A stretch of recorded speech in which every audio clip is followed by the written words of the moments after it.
Hey guys, welcome back to my channel. I've been away for what feels like a lifetime, and I always seem to do this, don't I? I'm terrible with this. So, what can I say? Harry and Meghan really have kicked off what is basically going to be a very hectic 2023. Now, I say that because Harry and Meghan always like to pull these stunts towards the end of the year so that we all go into the following year talking about them, speculating, and basically analysing what they have coming for us.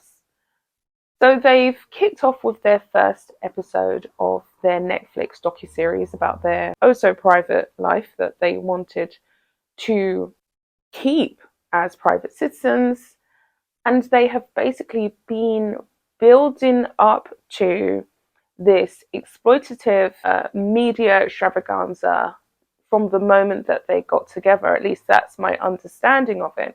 Now, I'm 28 minutes into the Harry and Meghan episode 1, and all I can really gather from it is that, of course, Meghan is acting, and she very much is trying to convey that she was a very normal, regular girl who was using Instagram, so on and so forth.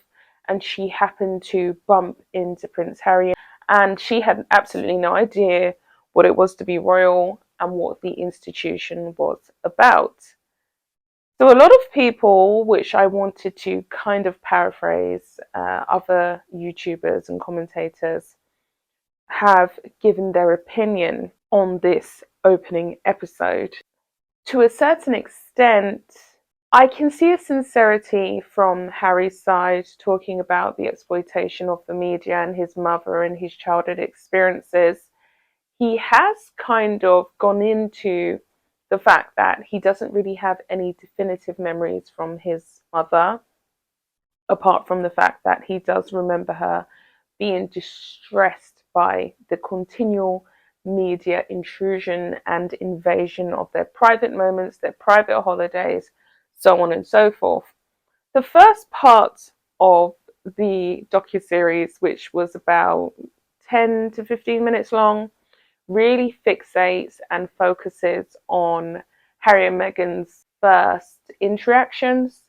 So apparently, she met him at 6 o'clock at, I believe it was a Soho house, for dinner. They stayed there for an hour, and then she told him that she had to go. And then, of course, their second meeting was at the same place for dinner at 8 o'clock. And she actually asked him out, and he actually was taken aback, which she explains is a very brash American direct forward thing to do. That's what they do in America. The women are very direct, at least that's what she insinuated. So she asked him out for dinner, and then they decided to capture the lovely moment with a black and white photograph. It's kind of like that section of the docuseries was kind of like, you know, when you're a kid and you think it's a really good idea to smother your pancakes in as much golden syrup as possible, and then you pile on the strawberries and whatnot, whatever else you can think of, chocolate sprinkles, and you begin to eat it, right? And you think it's going to be really nice. And I think that that's the moment when most people realize less is actually more. So we had this almost like jazz interlude music playing. And then, of course, the whole series opens with clips of the Queen, clips of Prince Charles, William, and Harry when they were kids, their mother, pictures of Meghan with her mother Doria as a baby. And it just seems as though they've kind of dramatized their own story and tried to kind of script it into some kind of Hollywood movie remake of something that we've already seen 101 times before. But then, of course, we haven't seen all of this before. As Meghan said, you know, this is her version and Harry's version directly of events directly from Archwell Studios. There's a lot of repetitive information in there, and there's a lot of, from what I've seen, the first 28 minutes, Meghan really trying hard to convey that we've all got the wrong end of the stick. She is, in fact, a fantastic person, and she is a lovely person, and we're just not getting it. Now, we all know, people who have been watching this saga for the last 3 years, that's simply not the case, because if there was anything to discover about Meghan, we would have seen it by now. I doubt very much if they are going to, they possibly could go into explaining or possibly giving a formal apology to the South Africans regarding their tell-all explosive interview that they done just before they broke away from the royal firm, because that really was the turning of the tide, along with the drama with her dad. But I think that really was the turning of the tide for Harry and Meghan, when they kind of lost their ability to reclaim any kind of nobility or respect from us, the public. They kind of lost their footing there, and they've been trying to whip up the nostalgia through Harry's, of course, maternal connection to Princess Diana, who was loved. You know, she was an iconic public figure who passed away a lot younger than what Meghan and William and Kate are today. And her impact was so significant. The memory of her alone stands in a place of admiration and fondness in a lot of people's hearts, especially in the British public's eye. It seems as though they're clinging at everything and anything.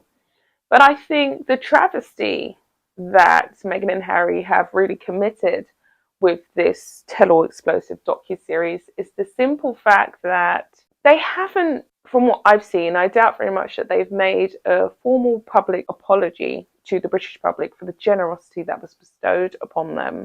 And the second thing is that it just comes across as though they have dramatized their entire version of events for money.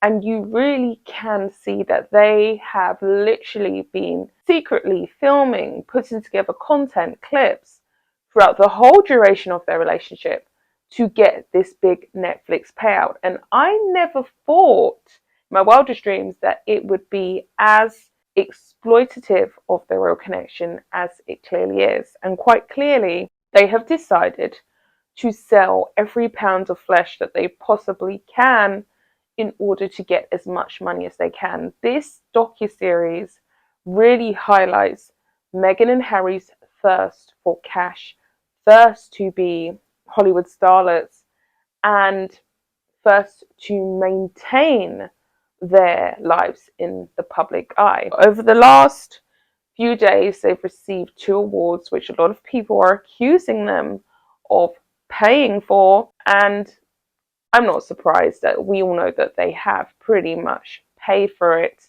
one of which they've received for allegedly calling out racism and all the rest of it. This is hard to watch, I think, and a commentator who's Australian actually came up on my feed. I think it's Peter Doherty or someone like that, and he said that he found it very hard to watch and he's not sure if he's going to be able to watch the second one.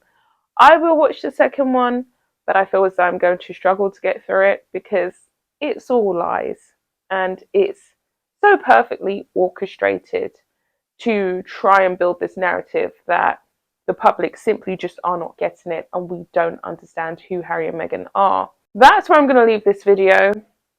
My next video, I'm going to go into a little bit about why I've been away. It gets complicated, but it involves Christopher Boozy, unfortunately, who does appear on this docuseries, interestingly enough. With all that being said, guys, I'll be back with another video. Bye, guys.